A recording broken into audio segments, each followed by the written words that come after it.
Morning, Bill. Morning. Are you recovering?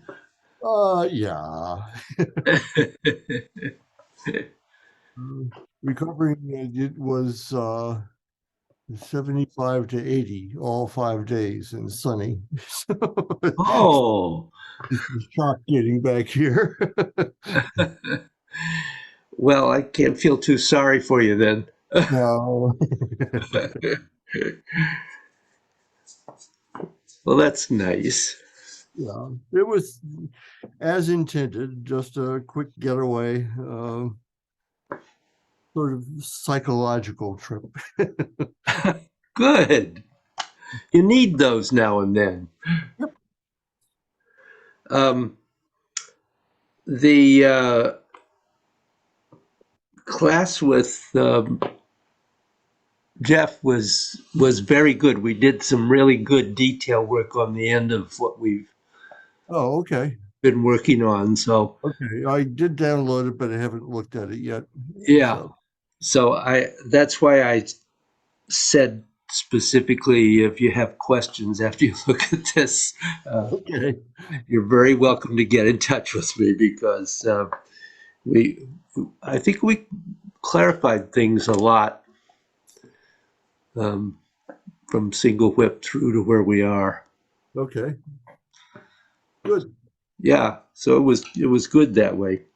Yeah. 10. No.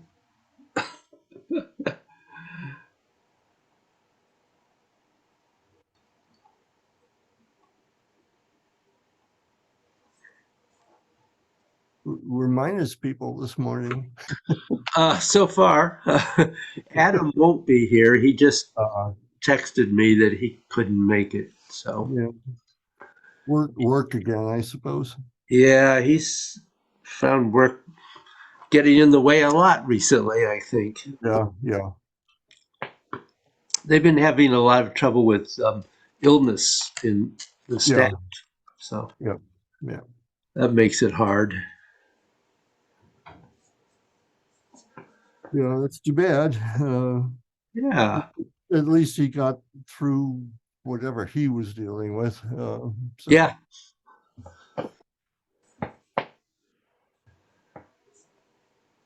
Yes, indeed. it's hard to imagine. There must be a lot of tension also having to go into a setting where there's illness all around you and with your, Yeah. coworkers compromised and everything. So, Yes.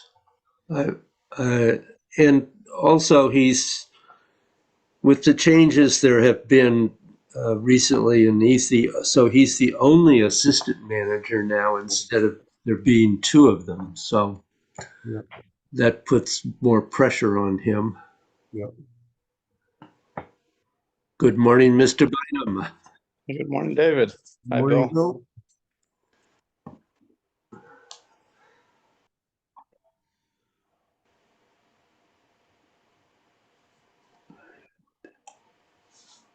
Oh, what am I doing? Turn your phone off, David, not on. Good morning. Good morning, Joanne. I am a little late. Morning. How are you Someone doing? called at 2 minutes of 9 who I'd been trying to get a hold of, so you know how that goes. Yeah. Oh, better pick it up.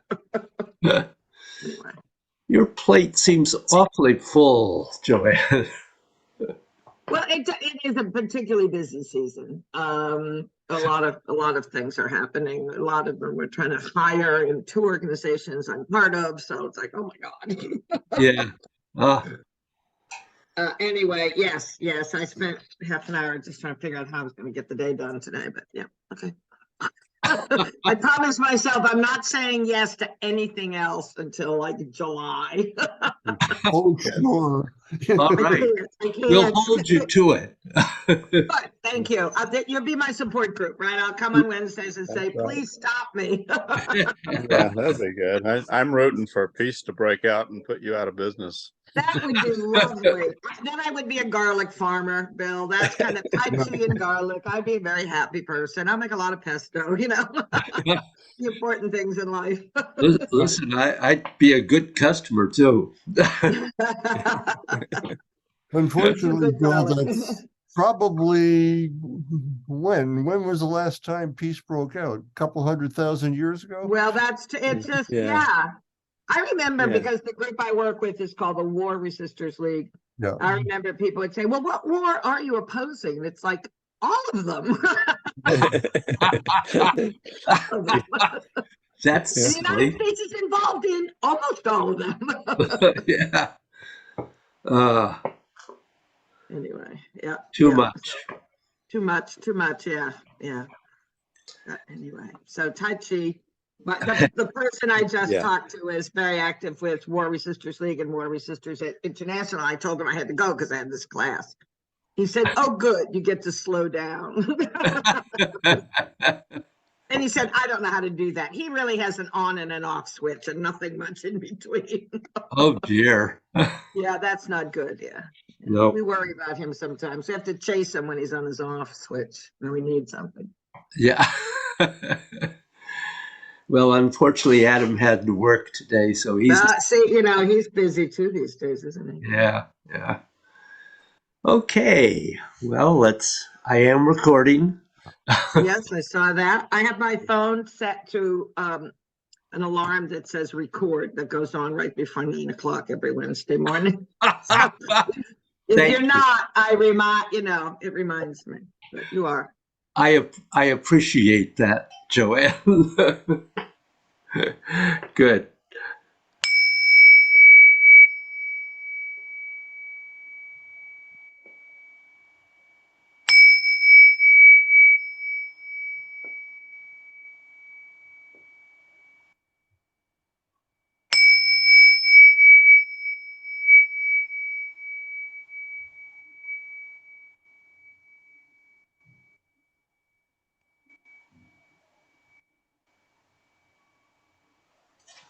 John is happy this morning. Yes. Yeah, Yes, it is. a little clearer than usual. So, how's the legs leading going? What are the problems you're having or successes? Are there specific movements that are an issue?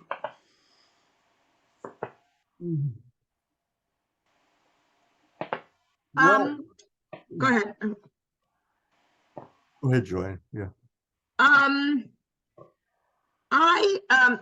A number of things, I guess. One is, and I've mentioned this, I think other people have too, over our classes, kind of focusing on one half of the body or the other only, without kind of whole recognizing we need to be doing whole body movements and whole body flow.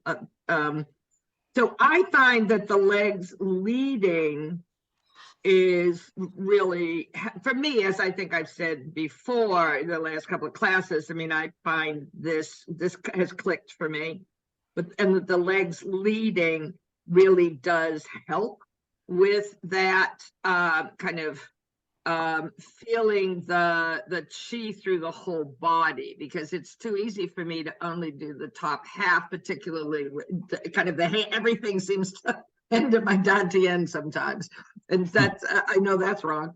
And so I think that that movement of the body, particularly I've been really working on 5 and 6, is extremely helpful.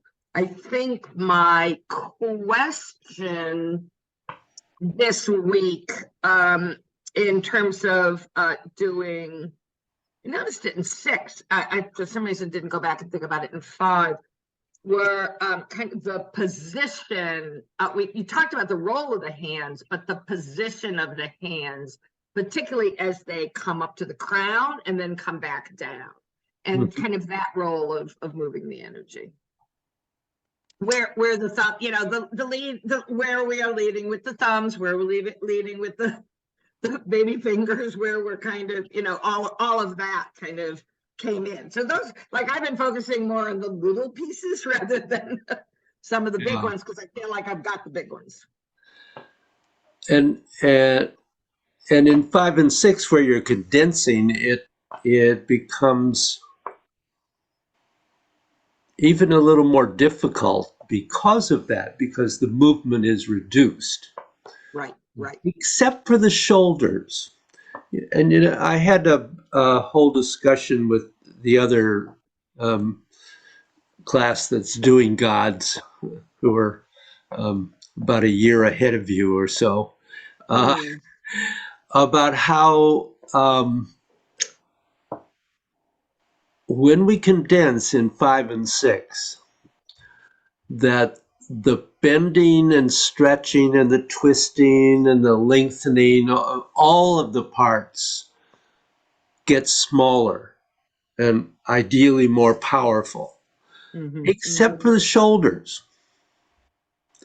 Interestingly enough, the shoulders are not limited, apparently, by that. And I have to say, I have thought about but not done it. I need to ask Bruce to talk about that at some point, because so clearly the shoulders are still doing quite a full movement. So I just wanted to mention that, and because it's never been an issue in any class that I've done around that, clearly that's not a problem. It just is the reality of doing those movements. So let me do 6 and talk about those movements for a moment, That'd be great. particularly if I change the camera. Yeah.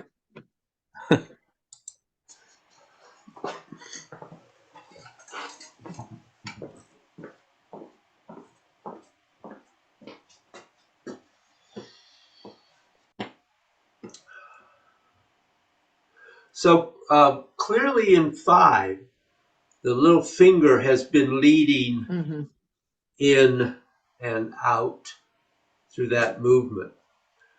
And then when we go make that transition to go to 6,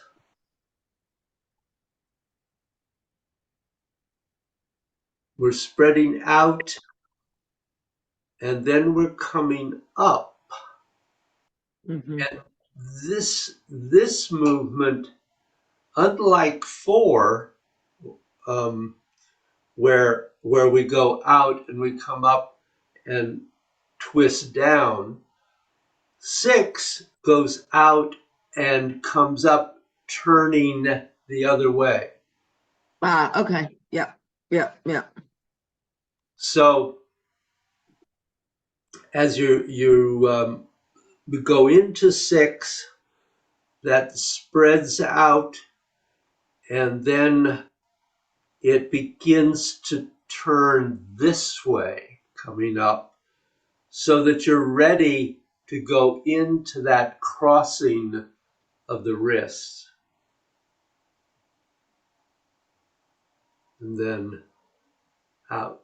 So this is a different movement than 4, which is going the other way. Yeah, right. Does that? Yes, that's very helpful. Yes. Do you have other questions about that? I don't. Okay. I think an observation is that I think, and I noticed this week, is just making sure, as we focused on making sure the hands are getting up high enough. Yeah. Well, and that of course depends on how high you can move the energy too. Yes. And whether you've gotten it clear to the crown of your head yet, well, you probably have, but I have. Yeah, I believe I have. Yes. yeah, but I feel it. Yeah. The bills, it is possible, it would seem to me, might not have, or maybe they have. This I is don't true, really yeah. know. What do you say? Yeah, what do I you would- say? Oh, get back there.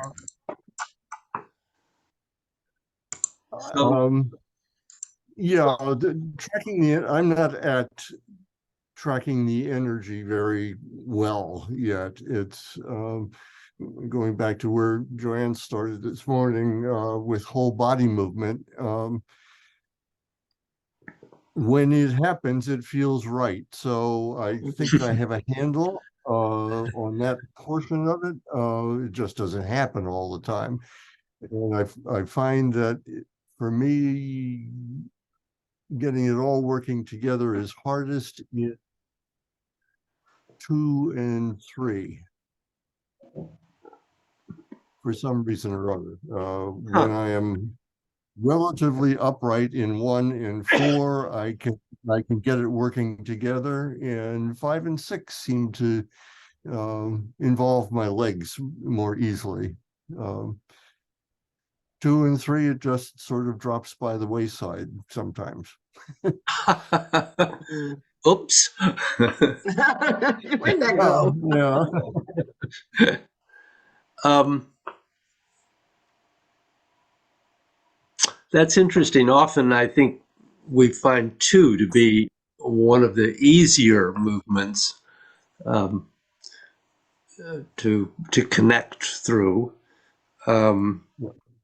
So but on the other hand, 3 is for almost everyone, I think, one of the more difficult movements, Yes.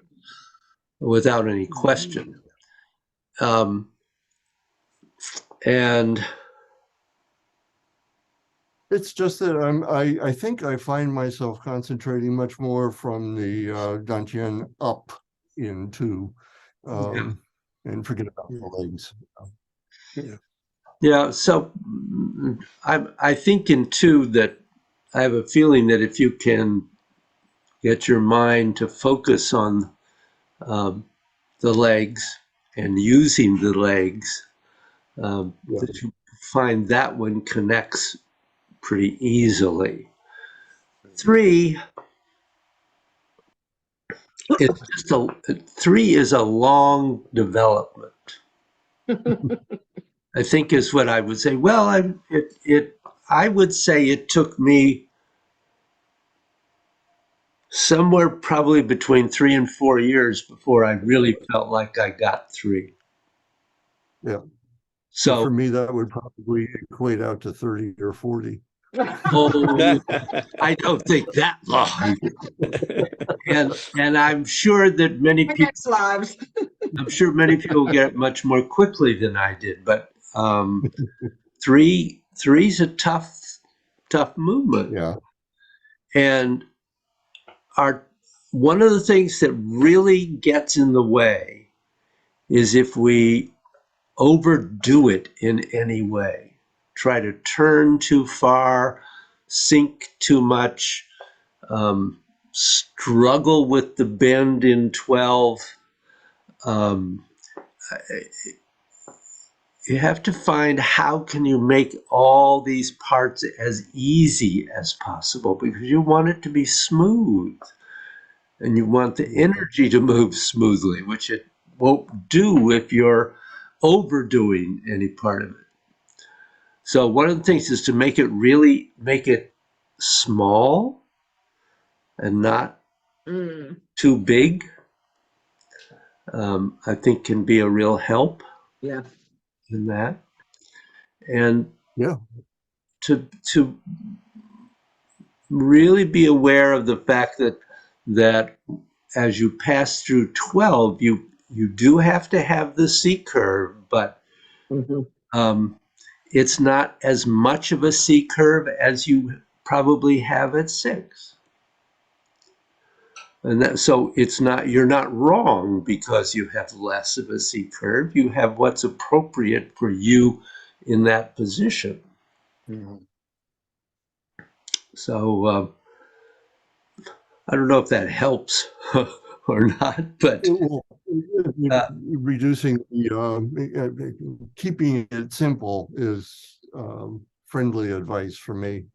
So yeah, because it's it's very easy to overdo 3. Yeah. To try too hard, I think. Yes. So it's really important to try to make 3 a friendly posture and not your enemy that you have to fight with every time you come to it. Yeah. Which I will admit, I think I was sort of where I was for a while early on. So try to make it a friend and not an enemy. So, David, could you do I feel like my my enemy is clearly going out too far at 3 and 9. And I think, when we began 3, I was having a lot of knee problems. And so I was trying to be so protective that then I think I felt like, oh, good, I have it now. And then I was kind of way out there. So it was more of an oval, which I've reined in a bit, but I still feel like the question for me is how far are we reaching? And that's a really important point, because that's one of the places where we tend to overdo. So, Right.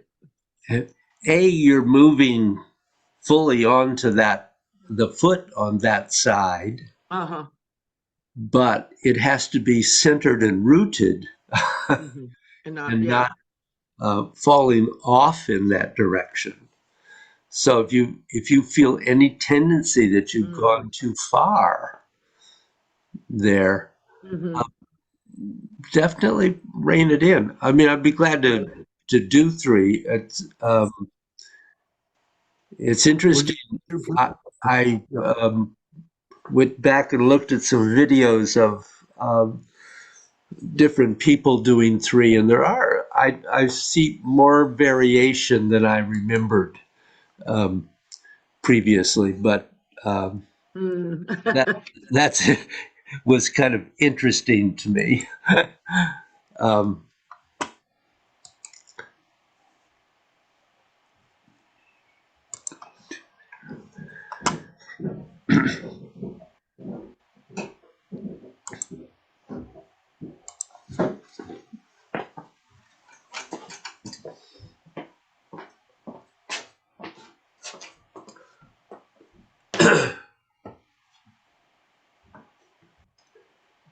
So when you get up to 4, and then you're starting to come down and go into that, you are rotating and shifting, and you should be fully on that foot, but fully rotated to that point, so that your extension of your spine and your arms and your legs is all happening together. But it's within an appropriate range that it's the thought that comes to me, it's like a forward weighted position in Tai Chi when we're talking about martial aspect. It's where you can go to, and if somebody pulled on your arm, you would be able to resist it and stay rooted. Okay. Yep. That's helpful. Just a different image. But, I'm okay here, but if I go there, it's too far. It was only a tiny bit more, but that tiny bit more was too much. So the keeping the movement into what is appropriate for you in each of these positions, and not letting it be too much.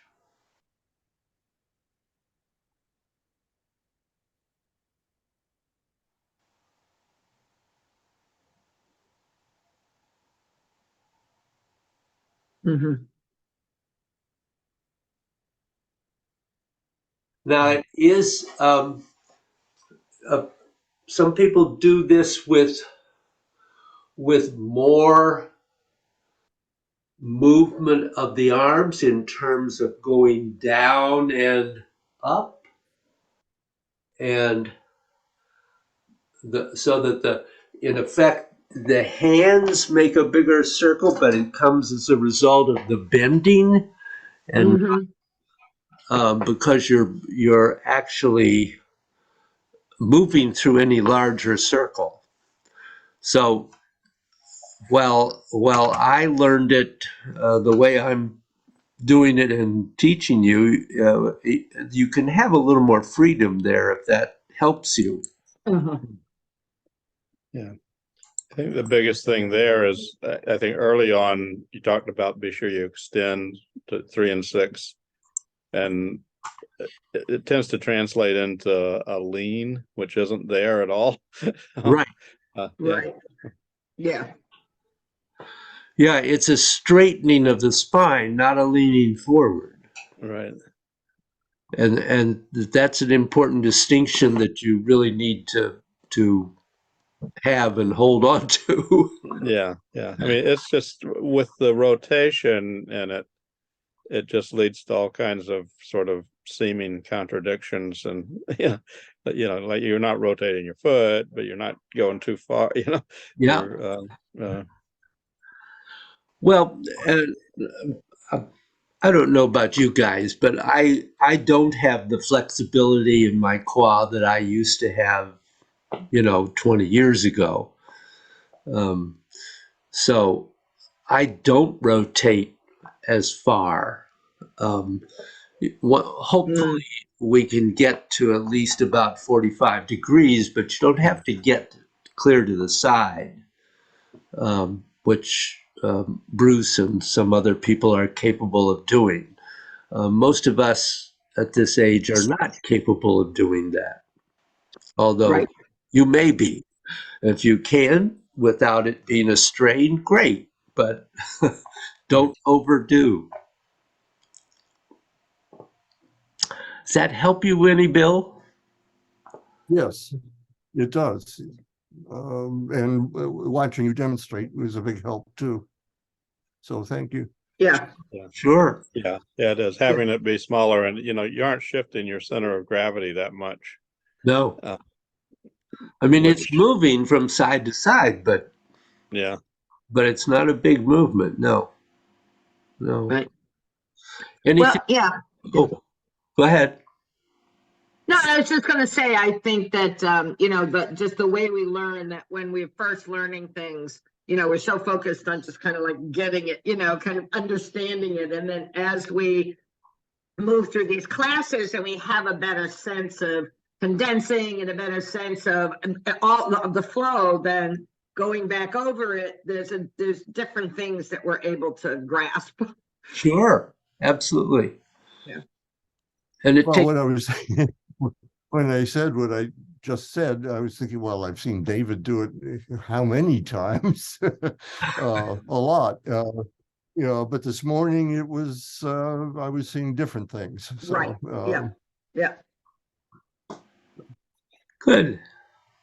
Anything for you, Mr. Bynum? Oh, I think when Joanne was talking, I was thinking, gee, I should have asked that question because that was a good question.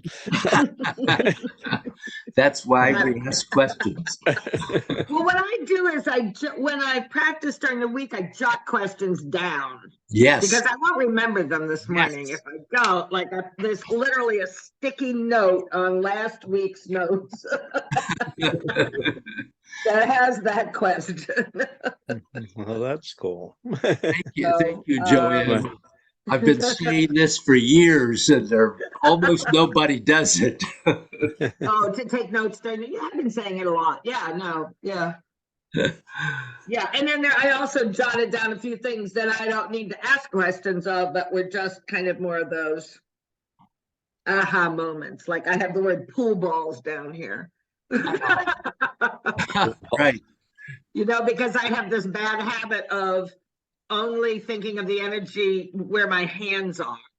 Yeah. And not my whole body, and it's like, no, that's not working. Like, no. So just to try to remind myself of all these little things. Yeah. Good. So anything else for you, Bill? Other than Yeah. No, not right at the moment. No. okay. I don't. I'm gonna have to get out sticky notes or something, I guess. That's right. See, Good. here they are. You get gold stars for that. Oh my. Um, I will say this, for me, the lower spine with the legs and the, squat and going in the C curve, that whole connection there is really good. My less connectedness is extending up, and while I think I'm doing it, even I'm not good at it physically. Sometimes it feels like there's a lot more that I could be doing in terms of feeling suspended and loosening and relaxing into it and opening the front of the spine. well, yeah, but we can all do more of that. Yeah. I think one of the things, it made me think of Rick Barrett's workshop last week. Did you ever do any of those, Bill? Yeah, and I'm trying to remember them specifically, but yes, I did a couple of Rick Barrett. So if you remember, he starts with feeling feeling the fingers extending, not thinking about them because that interrupts it. But if you can really get the feeling of the fingers extending in whatever direction the index finger is pointing, that really encourages energetic coherence in the body. And that's a big piece. The other thing is that indeed you have to have that relaxation and the openness, but when we talk about the upper part of the body,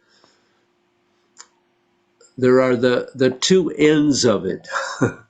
The sacrum, which we know, I think that part, it sounds to me like you're making probably a good connection with. But he reminded us last week that when we talk about lifting the head off the top of the spine, so opening the occiput, that you're not talking about lifting from Bai Hui, but you're talking about lifting from a point about an inch behind that. And what that does is it slightly lowers the chin. And just that very, very subtle tilt really opens up that connection. And that's really important for getting the energy to move through the spine and therefore into the arms and the upper body. The other piece, the new thing that he added and that I think is really important is he went a step further than Bruce has in terms of the connection of the elbow. He certainly agrees how important it is for the elbow to connect to the scapula, to have that connection. But what he found and added that really made a big difference in opening the flow of the energy and the connection into the earth and rooting was that elbow has to relax, that it can't be tense. And what that does is it relaxes the shoulder, which is where we get in the way a lot. So it's really fascinating to play with this. I obviously can't do it on Zoom, but you can literally stand there, get all the correct alignments and everything, and then tense up your elbow, and you have little root, if any, and relax your elbow, and you drop into the earth. So that's a huge piece that I have never heard anybody talk about before, particularly. We talk a lot about the connection of the elbow through the scapula to the spine, but not about relaxing it. And that's a really important piece. And I think relates directly to what you're looking for. So you might play with that. Yeah, it's not in view, but I've been sort of playing with it as you're talking. Yeah. Yeah, that's palpable. It is, and I love it. It just we have such a tendency to tighten up in the shoulder and the neck. It we all do. I mean, I've worked with that, dealt with that myself, absolutely. But there is that sense of just as soon as you release the elbows, you can feel the shoulders just sink. Mm-hmm. And the scapula sink. It's the energy dropping. It's really great. So that's an important link.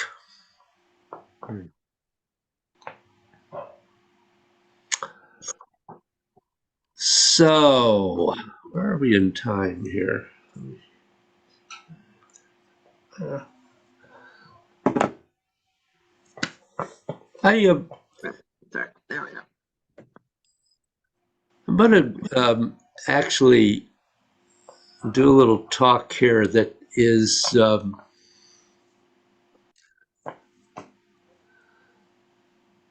more to be aware of than particularly to practice. So not necessarily giving you another thing to think about when you're moving, but certainly something that you be aware of.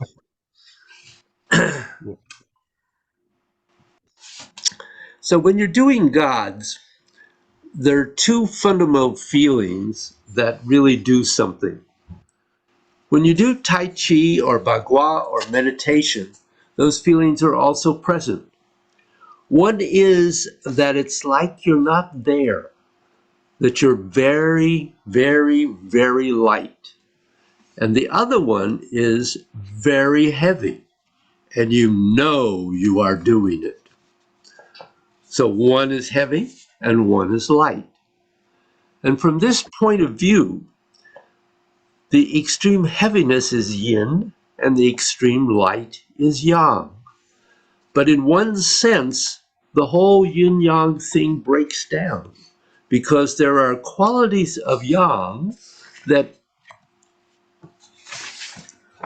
with a slight tweak, are also qualities of yin.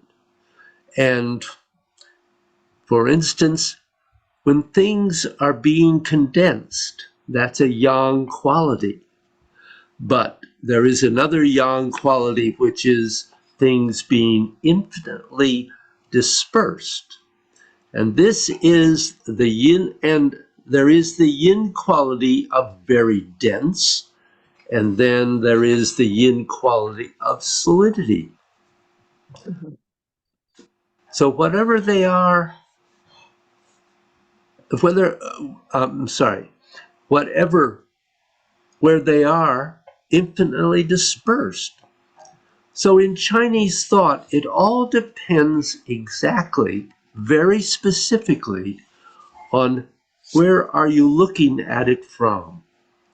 You can take it from the point of view of light and heavy, or if you want to, just take it from the point of view of twisting. That can also be light or heavy. And what about emotions? Whether you are teaching or you're doing a practice that's just for yourself, there is a very tricky issue. You can look at the emotions you're really having, or the emotions you're allowing yourself to feel because you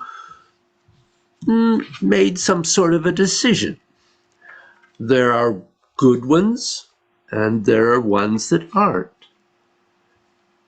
And the basis upon which you made those decisions is usually based on some sort of profit and loss statement.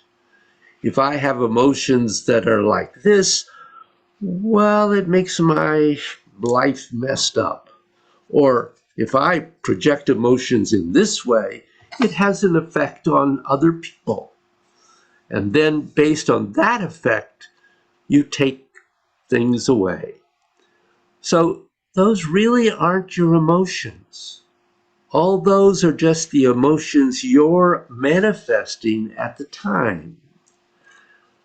Now, Bruce pointed out that it took him 30 years to arrive at spontaneity. And he said he's not going to give it up in order to make anyone happy. He said when he was younger, he was taught how to emotionally manipulate anybody and get exactly what he wanted from them. But he utterly rejected that later because he realized that it is the path away from fundamental freedom, from internal freedom, and not the path towards it. It creates an enormous bad karma, and that is not what you really want to do because it's a very bad long-term investment. So this is important because what you're trying to do in God's plane in the clouds is to smooth out, balance out, and enable free expression of your true emotions. Not necessarily the emotions you use because they're profitable. Now, for a moment, I'm going to be the Taoist master. In God's plane in the clouds, you have a different situation and you're in a different galaxy, and all the stuff is going to be utterly useless. Heaven help you if you walk into those situations with your current habits. And maybe you'll adapt and you'll be good, but probably not. So there is nothing wrong with any true emotion, up to and including, I want to kill someone, if that's really your emotion. I grant you, I don't think anybody here, hopefully, has that one in their natural makeup. But don't think that those people aren't running around, because they are. Now, the problem with any emotion is two things. First, it cannot express itself because that twists you inside, that keeps you spiritually imprisoned. And the second thing is, if you can't stop expressing some emotion, it doesn't die when its natural life is over. For example, if you have some emotion, when does it naturally live out its life? If anybody doesn't have this, you end up getting seriously sick. If these emotions just keep on going. So emotions should be around for their appropriate length of time, and then they should quit. Whether that emotion should last a week or a month, well, there's room for variation. So what are your emotions? And this gets into a tricky point. If you are dissolving, say you had thoughts, I should have this emotion, or I should have that emotion. And I am in no way, shape, manner, or form impinging upon your ability to manipulate your emotions, but I am hoping that with God's, you can quickly mitigate your need to compulsively do it, so it is not a choice. But when you're doing God's, with all the twisting and lengthening and all the various things that you're doing, heavy and light and everything else, what about your emotions? What about if what you are feeling in those channels, once you get past the turbidity and whether it's good for your flesh or not, what happened to your emotions? When you are feeling the energy flowing in all those channels, what if you tap into your emotions? If you are doing inner dissolving, you're going to be inner dissolving emotions. So now the question simply becomes, is there a natural emotion you are dissolving or not? For if it is encrusted with a lot of crap, you have to dissolve the crap and get rid of it. Perhaps your dog just died, and the next thing you know, you're going through all the stuff about how your childhood was awful, and this and that, and you're not having a good time. But when you want to start taking in what you are feeling, I am angry today, or you're sad, or you're confused, or you're down, whatever, realize, try to go a little bit deeper into what really is the natural emotion you're looking at. Because if you want to be free of your emotions, you have to get past the profit and loss statements of your emotions.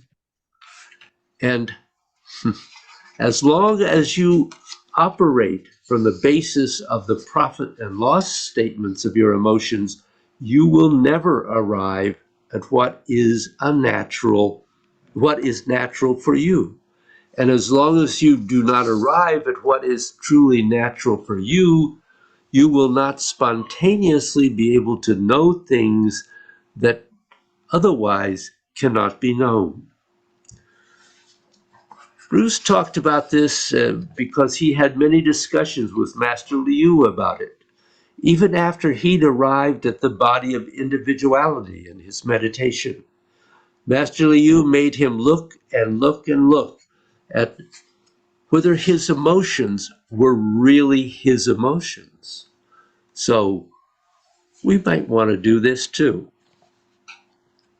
Now this is what it is about. All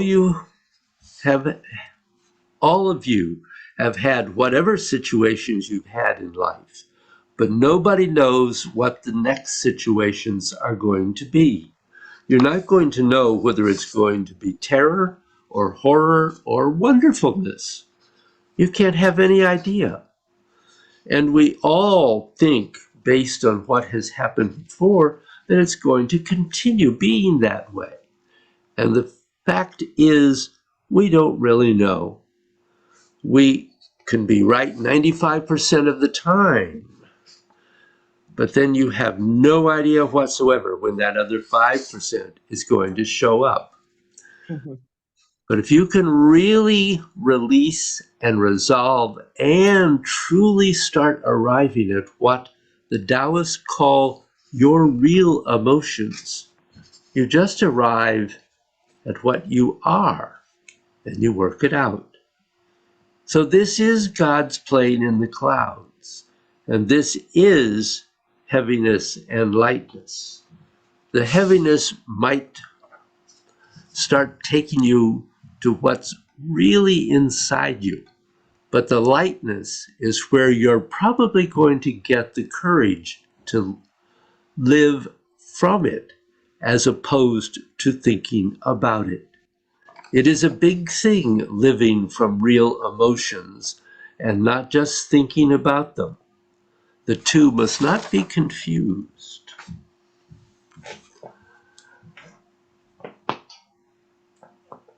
So there's a thought. Or three. Yeah. Or two. Or two. So what I'd like you to do is just to do a short flow. Do 10 repetitions. And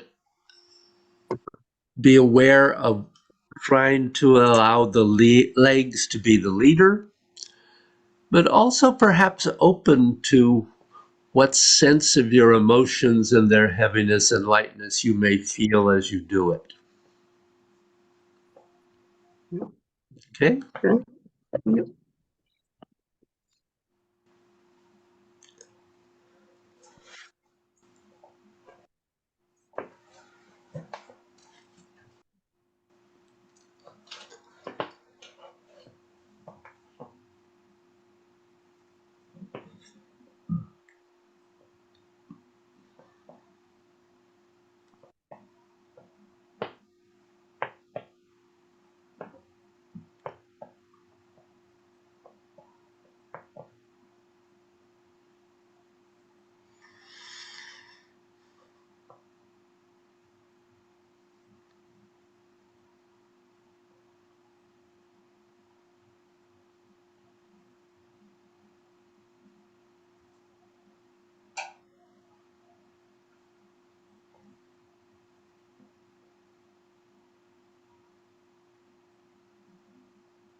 So how was that?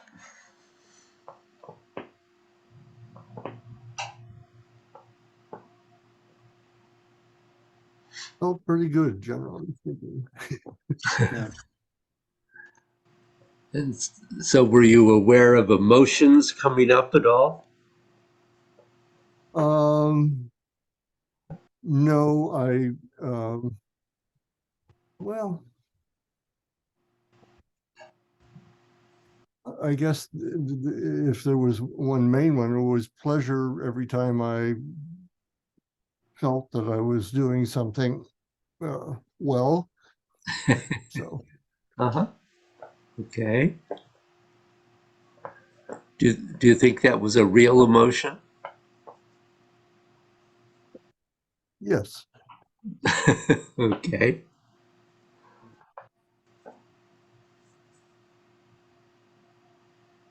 it wasn't my mother grading me,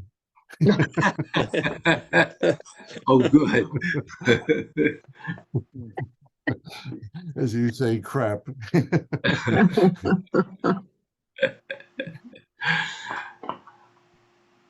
So I had two comments. One was Bill Nagel. I felt that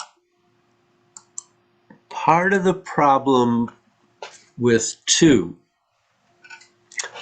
was that you were making it too similar to 5. Yeah, Mhm. every week. Yeah, it has come up before. But I think the thing to learn in 2 is that when you go down, when you want to find that cross of the wrist at the level of the dantian, and that's not here, because this is the solar plexus or the chest. It's Is down here. that where I'm doing it? Is that where I'm doing it? Yes.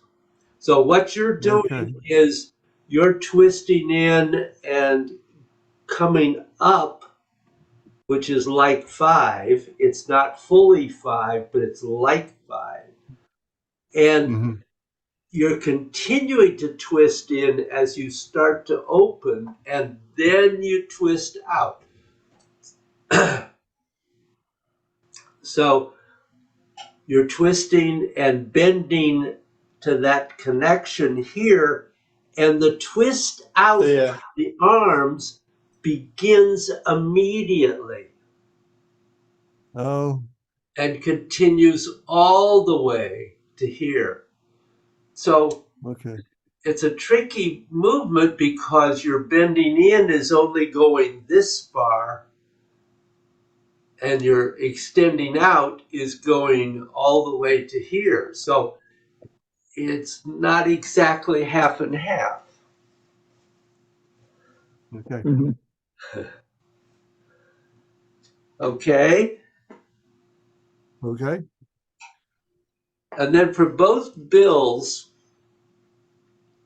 in 3, I felt that the issue for both of you was that you in at 6 and 9, at 3 and 9, that your focus was on pushing the arms out, and it's not.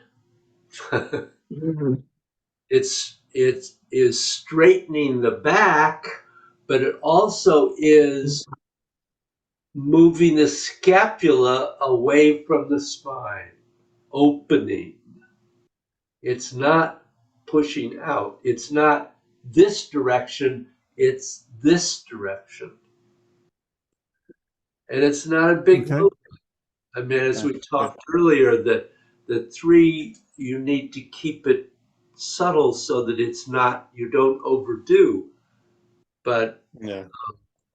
so the difference is you don't want to do that, Mhm. even though that had most of the movements in it that you want it to be this one. Yeah. Mhm. Mhm. Can you see the Yeah. difference there?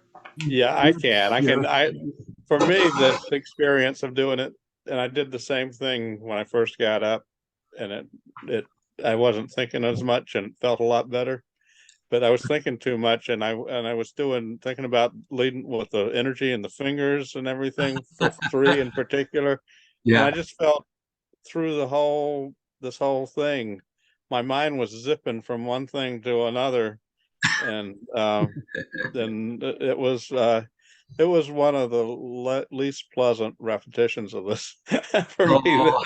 that I've done because I was just doing too many things. But Yeah. but one thing that was good, and I connected a couple of times, was instead of the suspension and thinking an inch or two behind that point that you made, that I think is going to be helpful. I need to work on that a lot, but Good.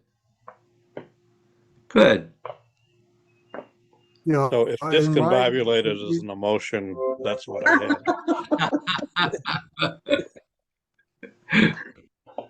What did you and start I'm saying, Bill? sure, yeah, I'm sure my issue in 3 goes, we've talked about this, you and I, before. When I first joined the class and watched what was happening, my general impression of 3 was, okay, the hands go out. Yeah. And that is stuck, Mhm. Yeah. and I think that has as much to do with it as anything, Yeah. So I have to recalibrate. Recalibrate. Yes. Good. Good. Yeah, unlearning is one of the bigger challenges, isn't it? Yeah. It is. Yeah. Okay. So any other thoughts or questions? Thank you. Thank you. Great Thank class. you. Yeah. Yes. All right. We'll see you next week. Okay. See you all Practice. next week. Yeah. Practice, practice, practice. Yeah.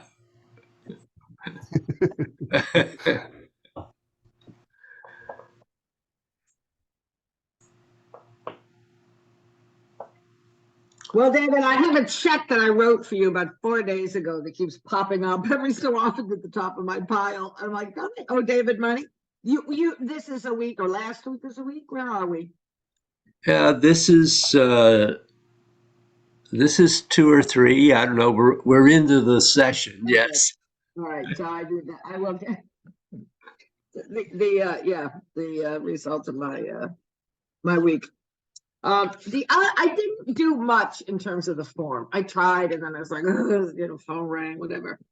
Yeah. What I did find myself doing, which is kind of an interesting exercise, is going back to the graphics that you've sent us on the energy anatomy of the body, and just trying to really get a sense. And I think that's particularly as we're looking at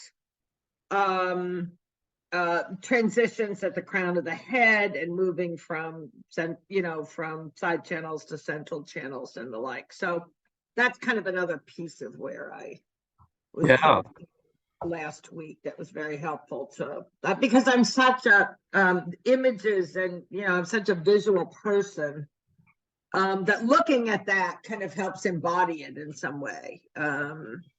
It does. That helps me a lot. And just some of the kind of, I think, questions that I had, but I think I've kind of, how to mix the kind of, it's not really the intellectual, but the knowledge and the feeling. Yeah, and it's that's kind of a challenge sometimes. it is very much a challenge because the if you are thinking about the knowledge, you can't move the energy.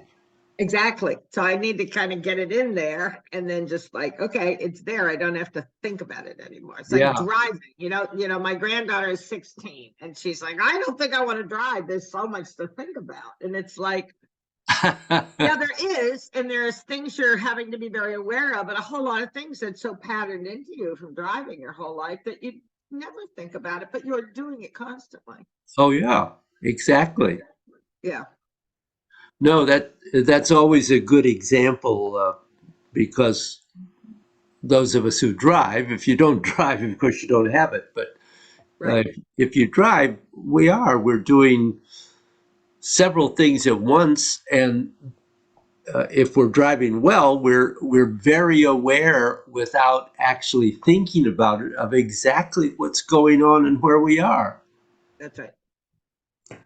So it is possible to do in Tai Chi also. Yes, yes, yes. When you have one example, you know you can move it to another. But Yep. yeah, but and all of that boils down to practice. You don't get behind a wheel and Yeah.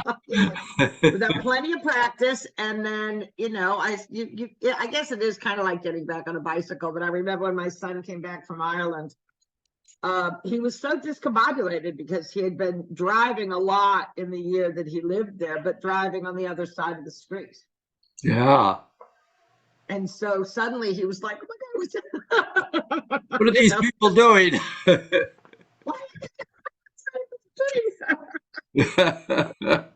And we turned the wrong way in a parking lot. And it was like, what are you doing? I mean, he'd only been home like a day, Yeah. Anyway, yeah. Well, So, yeah, but anyway, those are, yeah, I keep all my notes. yeah, it's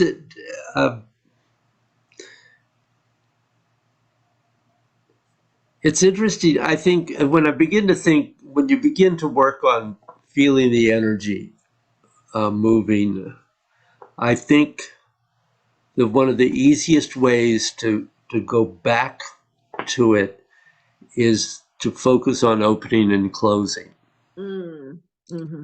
because that has to be going on Right. in order for this to work. And it has to be going on ultimately in all the joints and cavities in the body simultaneously. Right. And if it is, then you will feel the energy.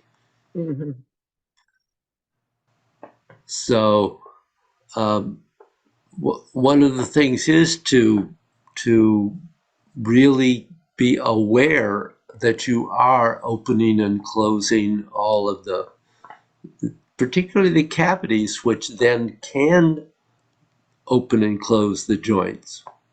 The cavities can drive the joints. Right. Right.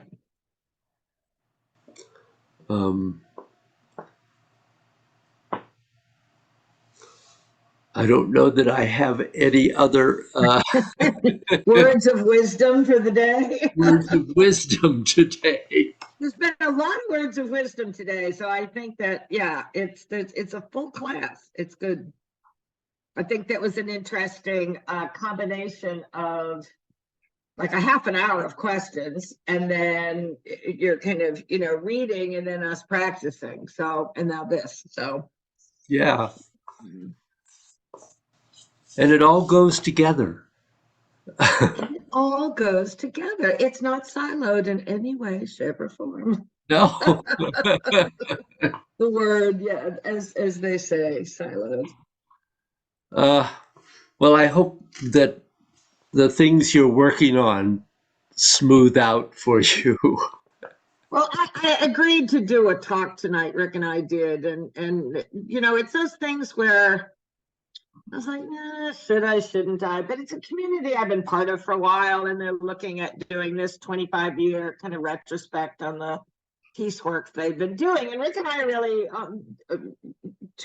there are very few people who have been as involved in it in the last 25 years. So, and I think for them, it's like how we move forward. So I kind of felt like there are some things that, but then it sucks up far more time than you think it will, right? Because we both feel like we need to do a good job, right? So it's like, last night for like an hour and a half, kind of going over who's going to say what's the outline, and did we check on this, and where's that file?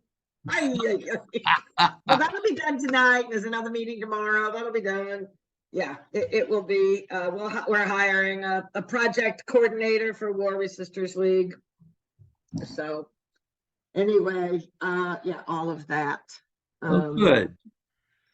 Yeah, and then last night I saw one of the things that keeps me going. Last night there was a film on PBS called The Movement and the Madman. And it was about 1969, and the madman was Richard Nixon. And it was really about kind of the efforts of Nixon and Kissinger to up the war in Vietnam, that they were seriously thinking, and they were threatening to use nuclear weapons. They were having secret meetings with the Vietnamese, with the North Vietnamese in Paris. They didn't even let the State Department know. And that kind of that use, and them seeing the possibility of using tactical nuclear weapons against Hanoi to basically kind of end the war was real. And the peace movement was not knowing everything, obviously, that was going on. I mean, some of this stuff you found out literally decades later, right? Yeah. But that there were a number of people, some of whom I knew. Now I was still in college in '69. It was my senior year. But they came up with this idea of doing a moratorium in October and November of 1969. And the October one was October 15th, and that was going to be primarily on campuses, but there were a lot of labor unions and other groups that kind of took that cause up. And the idea was to do a day-long strike. And it wasn't, some schools walked out. We cut classes and did a very public program. I organized it in my school. But then that was also moving towards being in Washington, D.C. on November 15th of 1969. And there were 500,000 of us there. Yeah. From all over the country. And then there was a massive demonstration in San Francisco as well, on the West Coast. And it was kind of right at the right time that basically made Nixon and Kissinger understand that they would lose control of the country if they escalated this war. Yeah. You know, and those kinds of lessons that you don't always know. They did it well.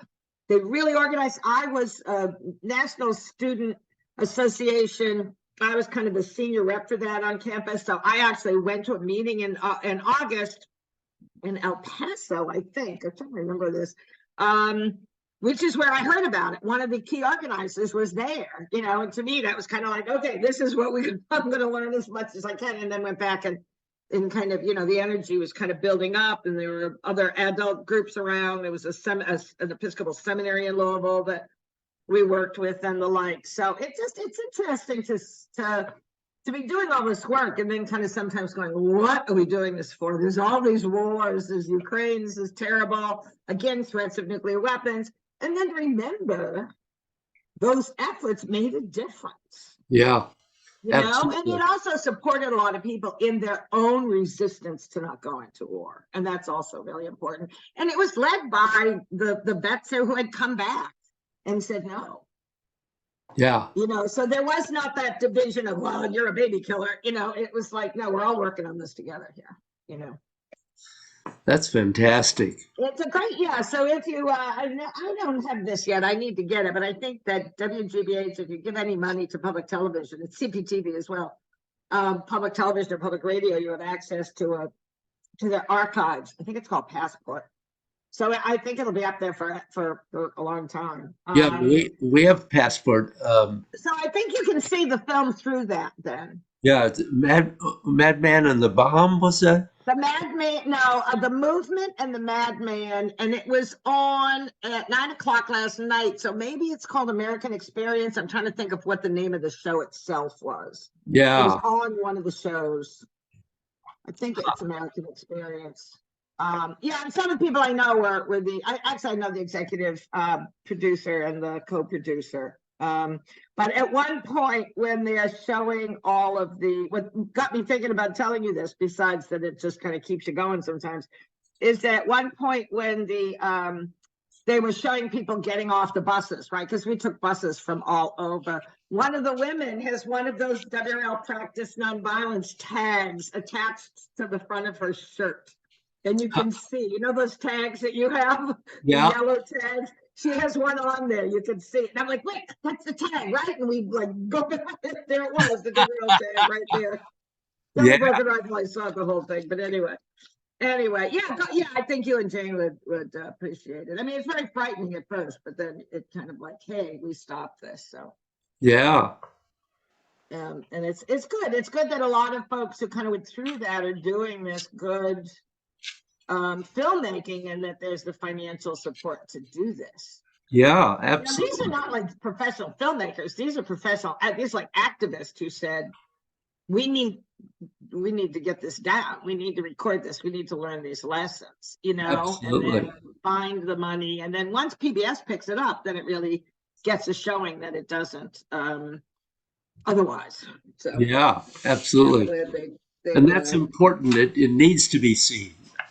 it needs to be seen, and people need to know these lessons, and they need to know how close sometimes the government is to really destroying us all, you know. Yeah. Ugh, So anyway, yeah, the movement and the madman. So, all right, thank you, Right. David. We will see you next week, hopefully. great. Thank you. Okay. Bye-bye. Bye. And the check is in the mail, or it will be. Okay.